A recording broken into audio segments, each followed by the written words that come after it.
Welcome back to Daytime. My thanks to Kurt and Cindy from Krabby Joe's for making me three, not just one, but three awesome Caesars. They're sitting right over there mocking me, just waiting for me to run over there and try them. Also want to say a huge thank you to Krabby Joe's and something amazing that they're doing with Obsidian Group, committed to raising $250,000 for the palliative care program and cancer research on behalf of the London Health Sciences Foundation. So just a fantastic thing that they're doing. Way to go. Yeah, thanks. Those Caesars are calling our name. They certainly are. I'm sick and I really shouldn't be enjoying a Caesar right now. We're going to talk with our good friend Kari Schneider from Empower Conditioning about training while you're ill. Is it a good thing? Is it a bad thing? Let's get the scoop from Kari. Hey, Kari. Hi. Yeah. Guys, looking good today. A little sick, but that's okay. You got to deal with it. It's life, right? It's life, yeah. And, you know, I guess there's different stages of being sick as well. So when we are sort of in a training regimen and a training program, at what point do we say we got to cut it off? Well, first of all, you have to think of exercise as being an immune booster. Typically, it is something that's going to make you able to resist and ward off any illness, right? But there's always a spectrum. So the elite athlete does so much training that they're more likely to get sick than someone who's just in the health zone of training.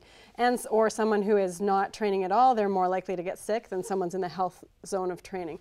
So either end of the spectrum, you're more likely to get sick. If you're healthy and you're training regularly, you're less likely to get sick. That's your immune booster.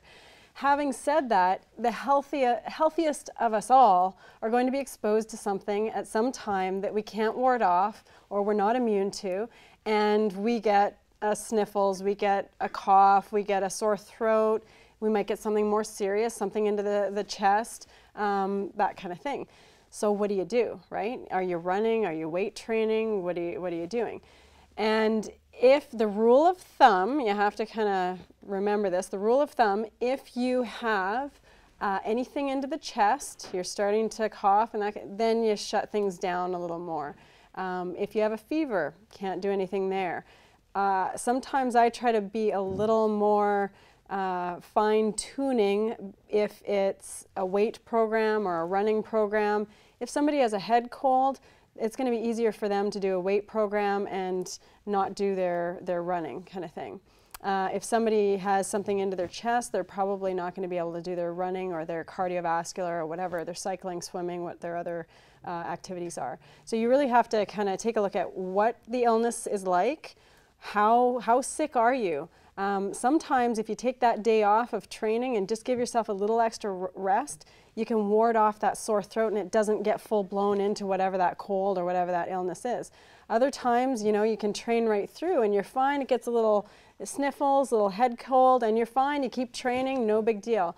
But you really have to remember that chest, fever, shut it down for a few days for sure. Is the key to listen to your body? Because I mean, your body's not going to let you do anything that it doesn't want you to do, really. I've trained through lots of things in stupid times that, you know, so focused on a race or whatever, and it can really set you back longer than what you anticipate. You don't want to be set back by 2 months because you've got something that becomes very serious versus 2 weeks. And that's basically what you're looking at. You're doing that little weighing thing. Am I going to be set back 2 months or 2 weeks? And that's how you try and get that bigger picture outlook.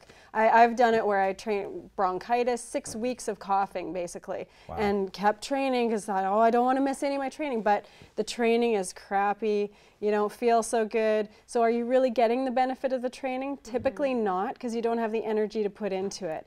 So you know, you got to go, okay, if I give myself this couple weeks of rest and then I slowly progress back into it, then you've got that potential to come back earlier than had you tried to train through. You're always telling me that a lot of the work that we do is done outside of the gym, and that's with nutrition and with sleep. Especially when you are ill, how important is nutrition and rest? Huge, huge. You need the micronutrients, you need the fluid. So the micronutrients, all your vitamins and minerals from high quality foods.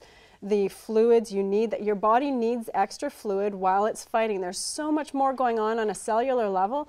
You need that extra fluid. Plus, you're probably creating enough extra fluid of your own with the snot and whatnot.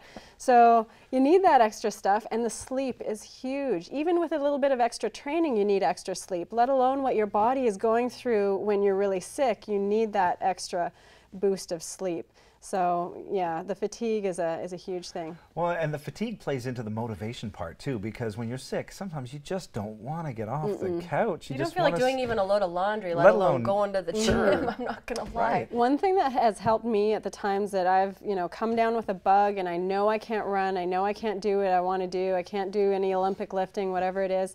If you get outside, get a little fresh air, go for some walks, get some activity so you're still moving, then you can kind of ward off that stale feeling of sitting around a lot where, things like backs and knees, you give them too much or you give them too little, they don't like it. So, even from lying around, sitting around, your back starts to flare up, your knees start to flare up, you're like, I'm resting, it's not why am I feeling this way? So, get out for a walk and do some stretching. Those are such low-end activities that can often be enough just to help you feel a little better, even though you can't do the more intense thing. But if you're feverish, then you're bedridden. If you're fever, you take care of that. You don't do anything. We've got about 30 seconds left in this segment, but I want to know how much is lost by taking time off? When it comes to cardiovascular fitness, it takes about a week to see a bit of a dive. 2 weeks, you see a dive really fast. I'm sorry, but that's so the way it goes. frustrating. But here's the upside. Here's the upside. Strength.